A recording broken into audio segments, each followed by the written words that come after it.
रूस और यूक्रेन के बीच जारी जंग के बीच नॉर्वे की अगर बात करें तो सीक्रेट सर्विस ने अपने सालाना खुफिया रिपोर्ट में रूस को लेकर बहुत बड़ा दावा किया है। दावा है कि रूस ने हाल में वो कर दिया जो पिछले 30 साल में कभी नहीं किया गया। नॉर्वे की इंटेलिजेंस सर्विस का दावा यह है कि रूस का बेड़ा परमाणु हथियारों के साथ ही समंदर में उतरा है। रिपोर्ट में यह कहा गया है कि इन परमाणु हथियारों का एक बड़ा हिस्सा रूस की नौसेना के उत्तरी बेड़े की पनडुब्बियों और जहाजों पर भी तैनात है।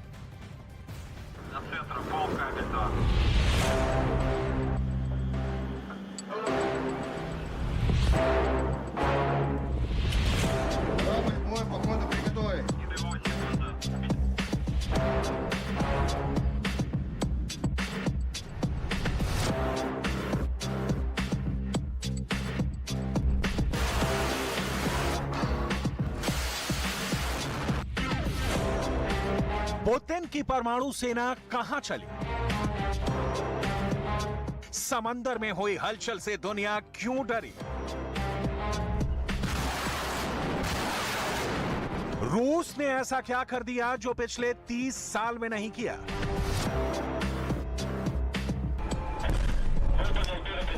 तीस साल बाद समंदर में क्यों निकला रूस का न्यूक्लियर युद्धपोत? क्या 24 फरवरी को रूस दूसरा प्रचंड आरंभ करने वाला है? क्या रूस यूरोप में नाटो से भिड़ने की पूरी तैयारी कर रहा है?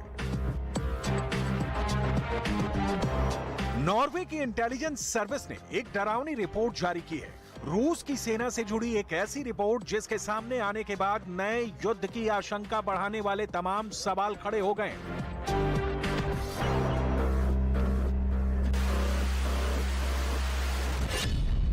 परमाणु युद्ध की दुनिया में नया धमाका।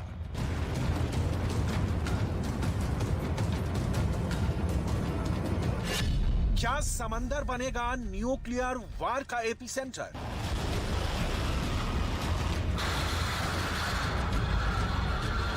क्या रूस समंदर में परमाणु बम का जाल बिछा रहा है?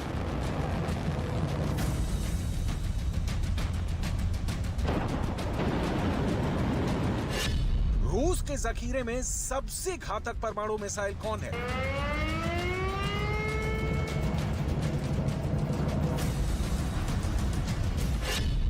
रूस का सीक्रेट न्यूक्लियर कमांड पर्दाफाश। नॉर्वे की खुफिया एजेंसी ने रूस के एक नए युद्ध के प्लान का पर्दाफाश किया है।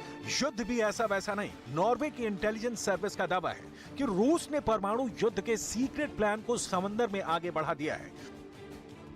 नॉर्वे के इंटेलिजेंस सर्विस ने अपनी सालाना खुफिया रिपोर्ट में कहा है कि रूस की नौसेना के उत्तरी बेड़े में युद्धपोतों को टैक्टिकल न्यूक्लियर हथियारों से लैस किया गया है। रिपोर्ट में जहाजों पर लगाए गए परमाणु हथियारों के बारे में बताया गया।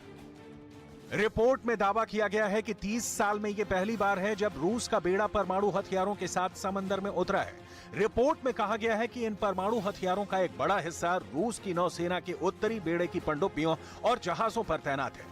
रिपोर्ट के मुताबिक शीत युद्ध के दौरान सोवियत संघ के उत्तरी बेड़े का युद्धपोत अक्सर परमाणु हथियारों से लैस होकर समुद्र में जाते थे, लेकिन शीत युद्ध के बाद यह पहली बार है जब रूस की सेना ने परमाणु हथियारों के साथ युद्धपोतों को समंदर में तैनात किया है। सोवियत काल के दौरान रूस के बेड़े के युद्धपोत नियमित रूप से परमाणु हथियारों के साथ समुद्र में लंगर डालते थे। अब 30 साल बाद पहली बार रूस फिर उसी प्लान को आगे बढ़ा रहा है।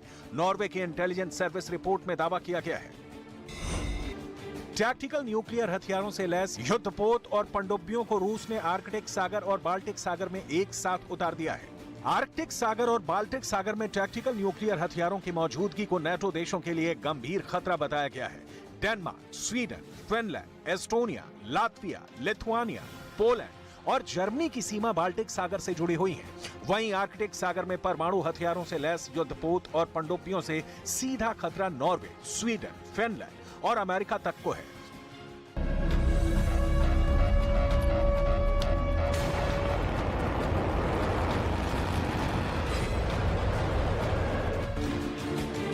दावा किया गया है कि रूस की नौसेना ने अपने युद्धपोत एडमिरल गोर्शकोव को परमाणु हथियारों से लैस करके आर्कटिक सागर में उतार दिया है। दरअसल आर्कटिक क्षेत्र की जिम्मेदारी रूस के उत्तरी बेड़े के पास है। रूस के उत्तरी बेड़े का मुख्यालय सेवरोमोर्स्क बंदरगाह है। सेवरोमोर्स्क पोर्ट से ही रूस परमाणु हथियारों से लैस युद्धपोतों को आर्कटिक सागर से लेकर बाल्टिक सागर तक भेजा है।